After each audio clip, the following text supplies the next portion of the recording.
আমাদের ভিতরে যে নফস বসবাস করে, নফসে আম্মারা, যার দ্বারা মানুষ গুনাহ করে, তো এর খাবার কি? এর খাবার হলো পিতামাতার অসম্মান করা, সমস্ত ধরনের গুনাহ, হারাম খাওয়া, মানুষের সাথে ধোঁকাবাজি করা, মুভি দেখা, গান শোনা, এগুলো শেয়ার করা, হারাম রিলেশনে জড়ানো, পরনারীর সাথে পরপুরুষের সাথে কথা বলা, অর্থাৎ যাবতীয় সমস্ত গুনাহের কাজগুলোই হলো নফসে আম্মারার খাদ্য।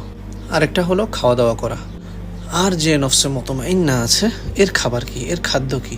এর খাদ্য হলো 5 ওয়াক্ত নামাজ, তাহাজ্জুদের ইহতিমাম করা, মানুষের সাথে উত্তম ব্যবহার করা, পিতামাতার সাথে সৎ ব্যবহার করা, সময় অসময়ে কোরআন তেলাওয়াত করা, জিকির করা, অর্থাৎ আল্লাহ তাআলা খুশি হয় এমন সমস্ত কাজ করা। তো এখন থেকেই একটু একটু করে নফসকে কন্ট্রোল করার হিম্মত করুন এবং নফসে আম্মারাকে পরিশুদ্ধ করে নফসে মুতমাইন্না বানাতে হবে। ঠিক আছে না ইনশাআল্লাহ? জাযাকুমুল্লাহ খাইর। আসসালামু আলাইকুম ওয়া রাহমাতুল্লাহি ওয়া বারাকাতুহু।